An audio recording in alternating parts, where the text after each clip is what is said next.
Hello friends, today we are going to discuss regarding treatment of mitral regurgitation. So, the goals of treatment in mitral regurgitation are number 1, to prevent pulmonary hypertension and LV dysfunction. Number 2, to relieve symptoms of heart failure. Number 3, to correct valvular abnormality before the irreversible damage occurs. Now, we will go through conservative or medical management first. Now, we will go through indications of medical management. So, medical therapy should be considered in a patient with mitral regurgitation who have mild to moderate mitral regurgitation or patients who are asymptomatic. In these patients, conservative therapy in the form of pharmacological therapy should be started. Drugs that are used in medical management, they may include number 1, diuretics. So, diuretics reduces pulmonary congestion due to increased left atrial pressure, thereby reducing dyspnea in patients with mitral regurgitation. Diuretics reduces intravascular volume, which decreases preload, which further reduces pulmonary venous congestion, and ultimately it will lead to reduction of pulmonary congestion. Diuretics may include furosemide 30 to 40 mg once or twice a day. Indications of diuretic in mitral regurgitation. Number 1, in patients with acute mitral regurgitation to rapidly relieve symptoms of acute pulmonary edema. Number 2, in patients with chronic mitral regurgitation with volume overload or with symptoms of heart failure. Number 3, as a bridging therapy before the ultimate surgical correction occurs. We need to monitor serum electrolytes, renal functions, and blood pressure whenever we start a patient on diuretics. Number 2, ACE inhibitors or ARB. So, ACE inhibitors and ARB, they reduce afterload. They reduce systemic vascular resistance, thereby decreasing regurgitant volume, and which further reduces LV pressure, which will lead to increased forward output. ACE inhibitors also prevents LV dilatation and progressive LV dysfunction. Indications of ACE inhibitors.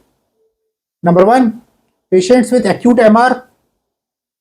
Number 2, patients with chronic MR with LV systolic dysfunction. Number 3, patients who are unsuitable for surgery. ACE inhibitors that are used to treat mitral regurgitation may include tablet ramipril 2.5 mg twice a day. The contraindication of ACE inhibitors, it may include hypotension or renal failure. Now we will go through the role of beta blockers in the treatment of mitral regurgitation.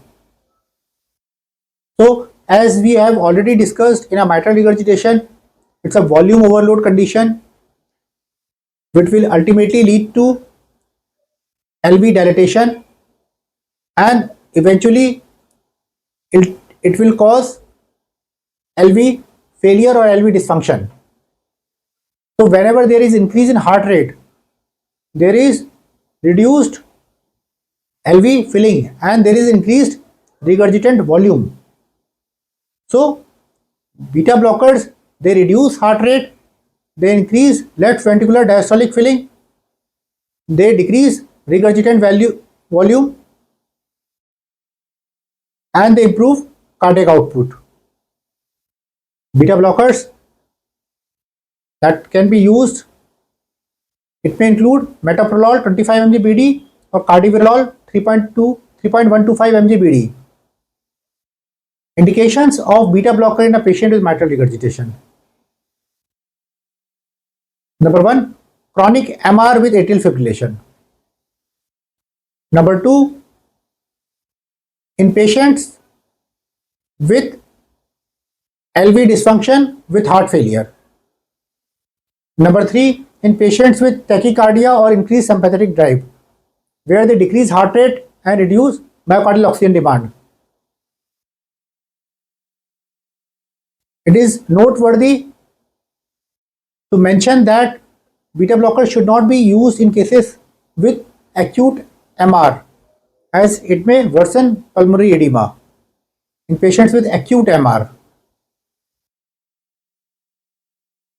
Now we will go through the role of anticoagulants in patients with atrial fibrillation. So the patients with mitral regurgitation who have atrial fibrillation, they are to be started on anticoagulants, and prophylactic antibiotic should be considered in patients who have rheumatic affection of mitral valve along with mitral regurgitation. Now we will go through definitive treatment, that is surgical intervention. So surgical intervention is considered in patients who have severe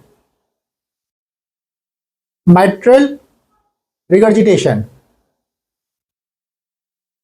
So if a patient has severe symptomatic mitral regurgitation, or if the patient is asymptomatic but ejection fraction is less than 60%, or and systolic dimension of left ventricle is more than 40 mm, then surgical option should be considered. And if the patient is asymptomatic but there is new onset of atrial fibrillation or pulmonary hypertension, it also forms an indication for surgical intervention.